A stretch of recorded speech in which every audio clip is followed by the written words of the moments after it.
So to actually get a real insight into what it looks like, we always include our live feature. So for people who are not familiar with what recovery community centers are, we always ask a recovery community center director to come and tell us what happens when you walk through their doors and what the experience is like.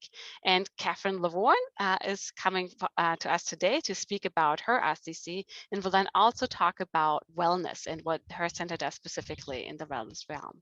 So if we can stop sharing, and Catherine Lovvorn, can you tell us what happens at your RCC? Hi, good afternoon, everyone.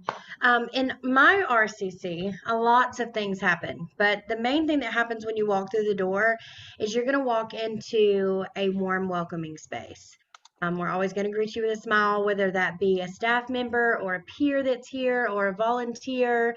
We're going to make sure that you know that we have free Wi-Fi, which everybody loves. Free Wi-Fi. We always have coffee, we always have water, and we're going to start with how can we help you? What does that look like for you? Wonderful. And so when people walk in, and then what does a typical first visit look like? What might people do? Okay, so it's different for everyone. Absolutely for Mm-hmm. everyone. So we like to start with what's right with them. Let's have them come and sit in with one of our recovery coaches, and we're going to ask them what's right with them today. We're not going to focus on what's wrong. First, we're going to focus on what's right with them.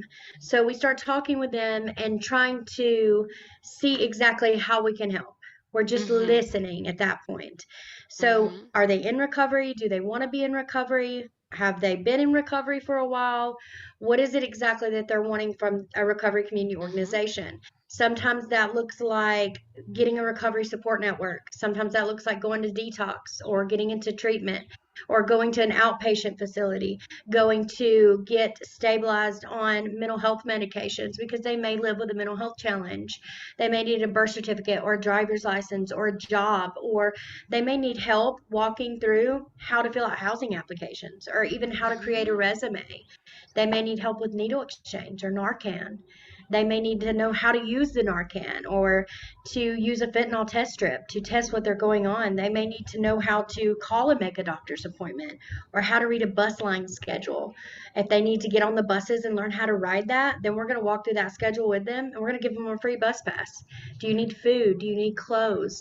Where are you at right now and how can we support you where you're at? How can we walk alongside you while you're working through your recovery? Because it's a holistic process. It's not Mm-hmm. just one thing. Wow, that's really all around. I love it. And do people realize before they walk through the door that you would do all of those things? Are people familiar with that, or are they surprised to hear when you say where you're at, we're helping? Yes, a lot of people are still surprised. Our nonprofit was established in 2016, and still now, almost, it's been years. And this year we'll be established for 6 years, but still, we still have to tell people what we do. They think we're a rehab or we're just a clubhouse. They don't know everything that goes on in here. They don't even know about the art room or the workouts or the pool table or anything else. There's so much more to it. Mm-hmm. Great. And so we talked a little about the kinds of wellness and self-care services that we knew to ask about back in the day when we created the survey, and there's probably so much more. What part of that do you do, and what kind of wellness promoting activities do you do at your RCC? Absolutely.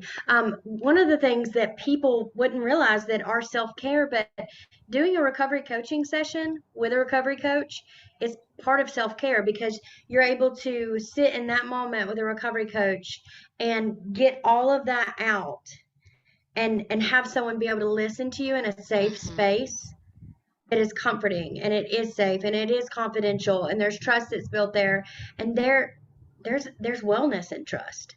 We're figuring that out, but also what we've learned is if we offer multiple things, because multiple things work for everybody, working out doesn't work for everybody, but some, like our some of our peers, they like just to shut the door in the pool room and play pool by themselves. They may Mm-hmm. need to sit on the back porch in a chair and drink some water and have quiet time. We have, let's see, we have an art room, which is huge for people. They like to sit down there. They have, which is one of my favorite things because I like to see how our minds work. We're so creative, right? Humans are so creative. but they can turn something out of nothing, whether that be a piece of jewelry or a plate or nothing is, we don't want to throw anything away because everybody can make something out of that, you know? So they get to go down there and turn on the music if they want to, or not have any music, and they get to create in that moment. And that's a form of wellness. We also have workouts. Um, for a lot of them, it's just being able to figure out what they even want to do for self-care and figure out Hmm. what's going to help them. So we just make sure we can offer as many opportunities and suggestions so that they can try and figure out what's going to work for them. Right. Excellent. Thank you. And as you know, we also have Dorothy West here, and Dorothy is is the director of the Center for Recovery and Wellness Resources in Houston, Texas. And so if we can get a spotlight on her too, Catherine Hazel, if you could. Perfect. Thank you. So I wanted to ask you too, so wellness is actually part of a title of your RCC. So it's important. What happened? Why did you decide to put it into the actual name? And how do you promote wellness at your RCC? Hello, everyone. My name is Dorothy West. I'm a person in long-term recovery. And I don't think you can have one without the other, tell you the truth. And I am, of course, this name was already chosen before I took the job. So, but it might be, along the course of what I feel like I represent, being a person in recovery. Our organization starts first with recovery language. You know, I'm just like Catherine, I'm really, pleased to hear how her RCO is running because it just sounds so similar to, to what we do as far as how we, engage individuals when they come into the center. Um, we, we really present like a menu because we have like a recovery cafe. So they come in and it's almost like our coaches kind of like they're walking into it. How can we help you? And they have a menu with all types of services and things that they may be interested in. So they get an opportunity to, just kind of pick what they want, pick what they want to do. And then that goes to the coaches and we see what kind of assistance we could provide to help them carry out those particular items. We deal with a huge diverse culture here, and so it really is different for everybody. So that's why we just had a smorgasbord of different things that they could choose from and what they wanted to do. Um, we do a lot of the, like I said, the exercise, health and wellness and nutrition. Um, we do retreats.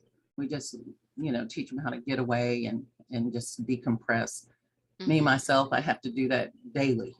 So, Mm-hmm. um, but yeah, Because it gets a lot, right? So we need yes. breaks for sure. And now, so you saw our polling questions. What do you think? Do you think that being in recovery changes self-care? Is it the same? Does it complicate it? You mentioned that it's necessary, but does it look the same? Well, of course, beginning the uh, stopping of or reducing your substance use. I think a lot of our peers are thinking that that's where it ends. And I guess as you have an opportunity to learn more of what is stressing them out and what's going on with them, um, it opens their mind to what self-care is, and the self-care is directly the importance and the urgency of self-care to Mm-hmm. address that because it could lead possibly back to using again. So I think the that being in recovery changes what self-care means is because one stems off the other. You know, Mm-hmm. once you remove the substances, if you're not taking care of self, you tend to backslide into old behavior. So Mm-hmm. So the urgency and the importance is just more central. So awesome, great points. And Catherine, I also wanted to ask you, what you think? Do you agree with Dorothy? What were you thinking of when you were thinking about does self-care look different in recovery or not? I actually agree with Dorothy. It does. It matters for all of us, but really when we're in recovery, I know that if any of you know anything about recovery, something they say in the beginning is this is a selfish program, and it doesn't mean that we don't care about anybody else. But in that moment, if we're not well, we can't be. If we're not well, we can't be mothers who are well. We can't be sisters who are well. We can't be a spouse who is well. We can't be an employee that is well if we are not well. So we have to take that very, very importantly for ourselves. That is like my number one thing is you absolutely have to have that for our staff, for myself, for anyone living in recovery, because if you don't, being overwhelmed and lots of stress and not taking care of yourself physically, mentally, spiritually, that is one of the number one reasons why people go back to using, because they want to feel something or feel nothing or feel better or feel worse. And that just can't happen. We don't want that. As I saw John's comment here, put your own mask on first before helping others from the airplanes, right? Right. It's so Yes. that exactly, John. Thank you. Yes. That was a great analogy. And of course, that leads perfectly into our next segue as well. And I'm going to come back to you both, Catherine and Dorothy, right after Mary Ellen has got a chance.